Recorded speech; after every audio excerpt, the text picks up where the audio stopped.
अस्सलाम वालेकुम, नमस्ते, सत श्री अकाल, गुड मॉर्निंग दोस्तों। मैं हूं समर इश्तियाक, टोरंटो कनाडा से लाइफ टॉकीज़ ऑनलाइन में मैं एक स्पेशल एजुकेटर हूं, कम्युनिटी काउंसलर हूं और लाइफ टॉकीज़ ऑनलाइन एक सोशल अवेयरनेस ग्रुप है जिसमें हम मुख्तलिफ सोशल इश्यूज़ और उनके जज्बाती सेहत पर असरात के बारे में बातचीत करते हैं। तो इस सिलसिले में आज का मौजू हमारा है रिश्ता परेड और रिजेक्शन की वजह से लड़कियों की जज्बाती सेहत पे क्या असरात मुरतब होते हैं, इस बारे में आज हम बात कर रहे हैं। तो जैसे कि मैं हमेशा ही करती हूँ कि आपको एक छोटी सी स्टोरी सुनाती हूँ। आज मैं सिर्फ आपको ये बताना चाहती हूँ कि मैंने बहुत सारी ख़वातीन टोरंटो में जो मेरे जानने वाले हैं जिनकी अरेंज मैरिज हुई, उनसे एक सवाल पूछा कि जब आपकी अरेंज मैरिज का सिलसिला चल रहा था, ये रिश्ते देखने दिखाने का सिलसिला हो रहा था, तो उस वक्त आप किस किस्म के जज्बात से गुजर रही थी। और तकरीबन तमामी ख़वातीन ने इस बात का इतराफ़ किया कि वो एक बहुत ही स्ट्रेसफुल टाइम था उनके लिए। और बाज़ ख़वातीन ने तो ये भी शेयर किया कि जिस दौरान रिश्ते का जो एक सिलसिला था, 3 महीने, 6 महीने, 1 साल, उस दौरान वो उन्होंने बहुत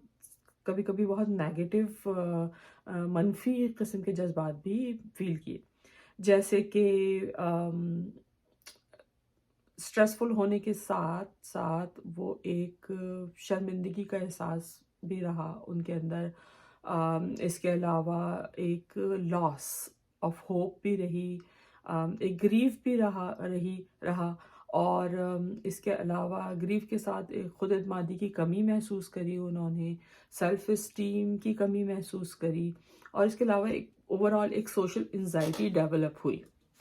जिस दौरान ये सिलसिला चल रहा था। तो आप देखें कि एक छोटी से प्रोसेस में एक लड़की किस किस्म के जज्बाती दबाव का शिकार होती है।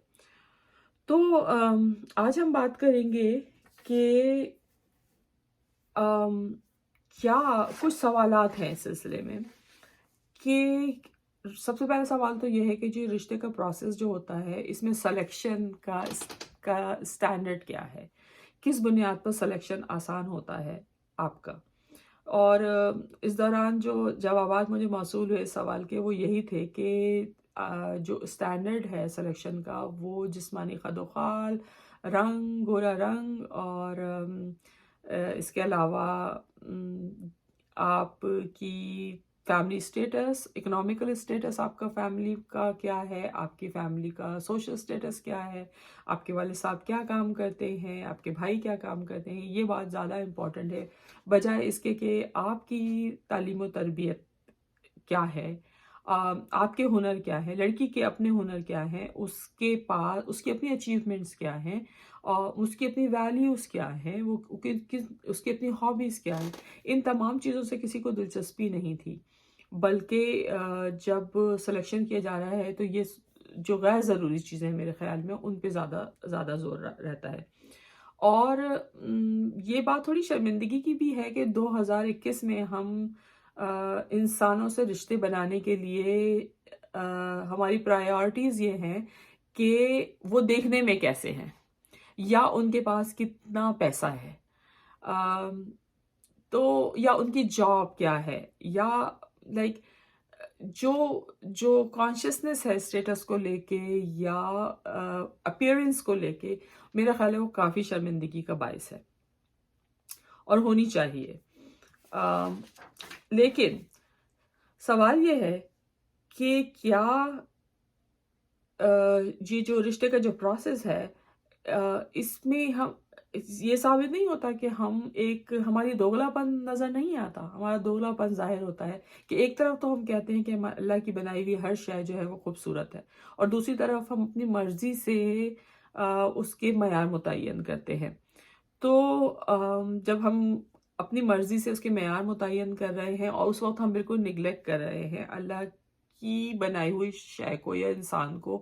तो हम किस तरह के गुनाह के मुर्तकिब हो रहे हैं और जो जिन जज़्बात का शिकार वो लड़कियां हो रही हैं, उनकी जो दिल आज़ारी हो रही है, वो उसको करके हम किस गुनाह के मुर्तकिब हो रहे हैं। دوسری بات یہ ہے کہ اس ساری کہانی میں، اس سارے پروسیس میں لڑکوں کا کیا کیریکٹر ہے، وہ شادی کے معاملے میں اتنے خاموش کیوں ہوتے ہیں، جب خاص طور سے جب ارینج میرج کی بات ہو رہی ہے تو وہ پوری اختیارات اپنے والدین کو اس طرح کیسے دے سکتے ہیں، کہ وہ کیوں نہیں اپنی ارینج میرج میں بھی وہ بتا سکتے ہیں کہ ان کے لیے کیا چیز پرائیورٹی ہے۔ میں تو ایسے بھی کیسز دیکھے ہیں کہ جو ملٹی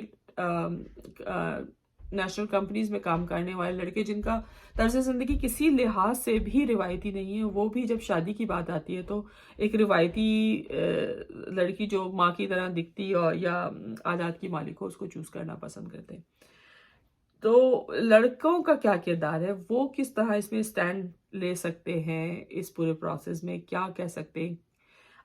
دوسری بات یہ کہ کیوں لڑکی والے مجبور ہوتے ہیں کہ وہ اپنی ہی بچی کو ہرٹ کر رہے ہیں، اپنی بچی کو ڈسپلے کریں اور پھر ریجیکشن خود بھی سہیں اور اپنی بچی کو بھی اس نیگیٹو ایکسپیرینس سے گزروائیں۔ وہ کیا عوامل ہیں جو انہیں یہ کرنے پر مجبور کر دیتے ہیں؟ اور سب سے بڑھ کر وہ لڑکیاں جو پڑھی لکھی، سمجھدار، تعلیم یافتہ یا ملازمت یافتہ ہیں، جو ووٹ دے کر وزیر اعظم تو چن سکتی ہیں ملک کا، لیکن اپنا لائف پارٹنر جب چوز کرنے کی بات آتی ہے تو ایک بالکل گائے بکرے کی طرح لوگوں کے سامنے نمائش ان کو کرائی جاتی ہے اور وہ کچھ نہیں کہتی ہیں۔ تو وہ کیوں کچھ نہیں کہتی ہیں، یہ بھی ایک سوال ہے۔ کیا کوئی ایسا طریقہ ہو سکتا ہے کہ اس پورے پروسیس کو کم پینفل بنایا جا سکے یا مور ہیلدی بنایا جا سکے، جس میں کسی کی دل آزاری نہ ہو، جس میں کسی کے جذبات مجروح نہ ہوں؟ آپ کو معلوم ہے کہ جو فزیکل انجری ہوتی ہے، جسمانی طور سے جب آپ ہرٹ ہوتے ہیں تو اس کو ریکور ہونے میں جتنی تکلیف ہوتی ہے اور جتنے دل لگتے ہیں اس کو ریکور ہونے میں، ایگزیکٹلی اسی طرح جذباتی چوٹ جو ہوتی ہے آپ کی، جو آپ کے جذبات مچر ہوتے ہیں، جو آپ لو سیلف اسٹیم فیل کر رہے ہیں یا لو کانفیڈنس فیل کر رہے ہیں، یا ریجیکشن کا پروسیس پورا ایک بہت پینفل پروسیس ہوتا ہے، اس میں آپ گریف، لاس کی فیلنگ سے پورا گزرتے ہیں، ٹراما سے گزرتے ہیں، وہ سارا اگر آپ بہت لمبے عرصے تک، 1 سال تک بھی، بعض لوگ 1-2 سال تک بھی رشتے کے پروسیس سے گزرتے ہیں اور سلیکٹ نہیں ہو پاتے ہیں، تو وہ ایک طرح کے ٹراما سے گزر رہے ہیں۔ تو آخر میں جب وہ سلیکٹ ہو بھی جاتے ہیں تو وہ اس کی کیا اہمیت ہوتی ہے، مطلب وہ فیلنگس تو ان کے ساتھ ہی رہتی ہیں نا بہت عرصے تک۔ تو میں یہ بتانا چاہتی ہوں کہ جس طرح جسمانی چوٹ افیکٹڈ ہوتی ہے، اسی طرح